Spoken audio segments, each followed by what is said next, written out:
This election was conducted in a largely peaceful atmosphere. Voters presented themselves at polling units, and those who did were afforded the opportunity to exercise their franchise without widespread disruption. Notwithstanding this enabling environment, voter turnout was generally low, with most polling units that we observed recording poor turnout.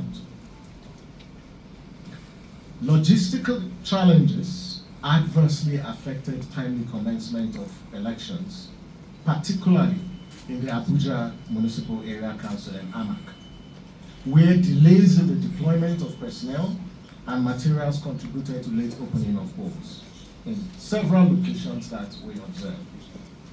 Furthermore, the relocation of certain polling units, coupled with inadequate and untimely communication of these changes of polling units to voters, generated confusion and may have resulted in voter disenfranchisement. Now, these administrative lapses, they have significant implications for access to the polling units as well as public confidence in the process. With respect to our preliminary findings, there are 5 of them. The first one is late opening of polls that we've highlighted. The second relates to the deployment of election materials. And in line with INEC's election guidelines, critical election materials like givers, like voter register, were deployed in all polling units that we observed. However, the voter register was not initially deployed until voters raised concerns and voters objected in some polling units, and we provided at least in one polling unit in PU 004 Wuse Ward, Zone 2 Primary School. Other essential voting materials like voting cubicles were not seen in a couple of polling units, which we highlight in our statements. Also, materials such as ink pad were also not seen in the polling units. Our second finding relates to the redistribution of voters to polling units created without due notice.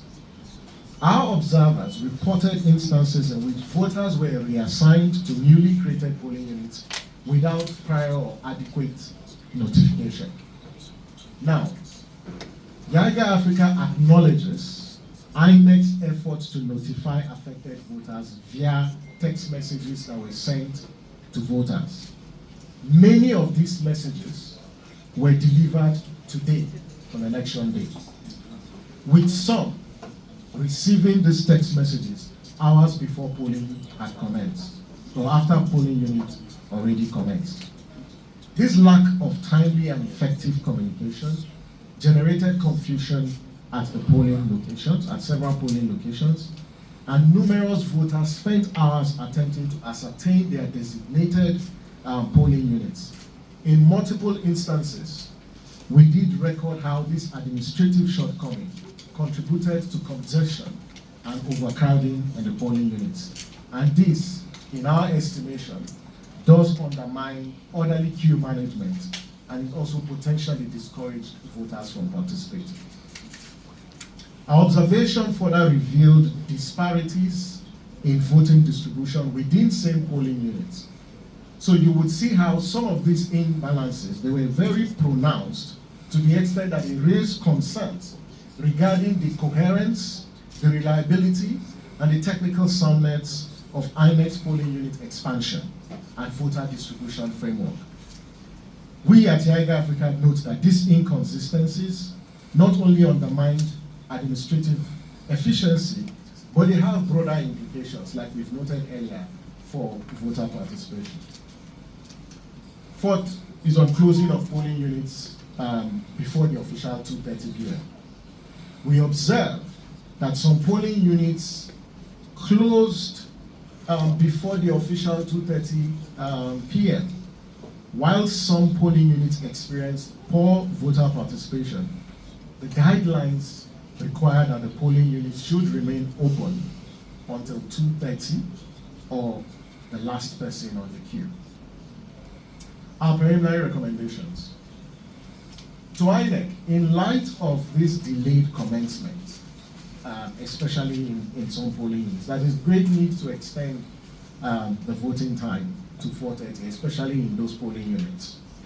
Secondly, INEC officials must ensure that the Form EC60E, which is the People's Result Sheet, is posted in all polling units, and that the BVAS is used to upload all polling units results, that the Form EC8 is, to the IREV, and properly transmit same to the ward collation centers. This measure would strengthen transparency.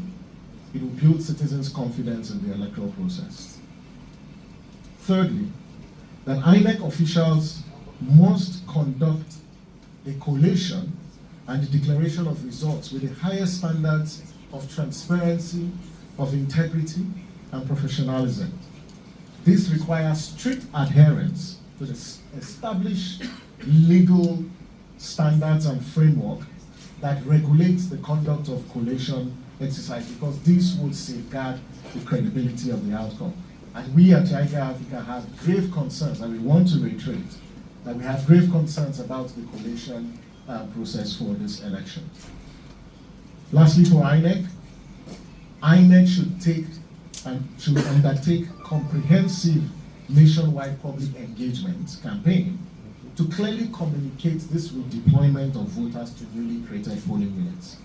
And this should include timely voter education, accessible verification tools, both in collaboration with media and other stakeholders.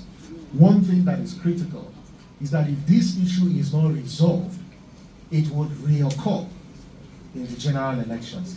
And FCT is not the only state that has this experience, because the redistribution of polling units was a nationwide exercise. And so if there's any priority that INEC needs to ensure that it occupies its strategic engagement framework, it has to be communicated to voters across the nation where they've been reallocated. For security agencies, YIAGA Africa calls on security agencies to ensure that the personnel conduct themselves with the highest level of professionalism. We note the level of security deployments in this election to a large extent constituted difficulties and challenges for observers who wanted to access the polling units to observe. And so we call on the security agencies to discharge their duties, especially as collation will soon commence, with some and the highest degree of impartiality, professionalism, and excellence.